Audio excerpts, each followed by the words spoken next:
Hi, my name is Thomas. Welcome to Cheeky Kokako for another miniatures video. In this episode, I'm looking at the mini which I used for one of the oozes, the ochre jelly. In particular, though, the medium-sized version.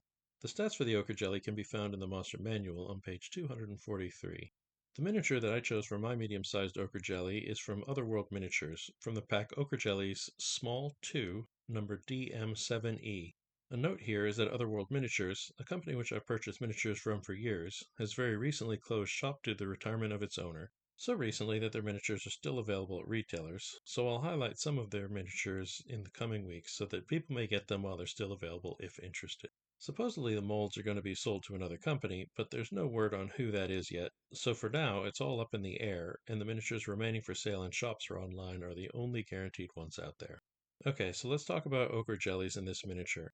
In the monster manual, ochre jellies are listed as being large-sized creatures, but there are also medium and small-sized ones. From now on, I'll be calling the medium and small-sized ones ochre jelly babies, because first, the babies, if there are babies, must start as smaller ones, and second, I love Doctor Who and I think it's funny.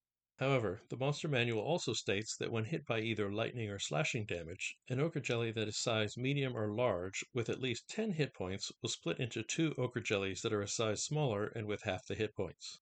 In other words, a large ochre jelly splits into two medium ochre jelly babies, and if those are each hit, will split into two small ochre jelly babies each, or four small ochre jelly babies in total. Which means that when you get an ochre jelly miniature with a large base, you probably also need to get an ochre jelly baby mini with a medium base. Small-sized creatures use the same sized base as medium-sized creatures, so you don't need three different size minis, but it's still an issue that's not much dealt with in the miniature world.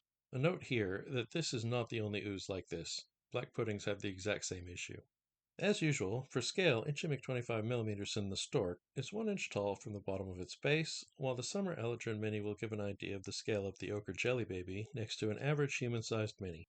If you're looking for links to the minis in this video, you'll find them in the description. That pretty much covers this miniature. I hope you found this video useful while looking at filling in your Dungeons & Dragons miniature collection. If you have miniatures that you either like or dislike for Ochre Jelly Babies in your game, let us know what they are in the comments. I'll catch you next time when I show you another miniature from my collection. Until then, this is Thomas for Cheeky Kokako.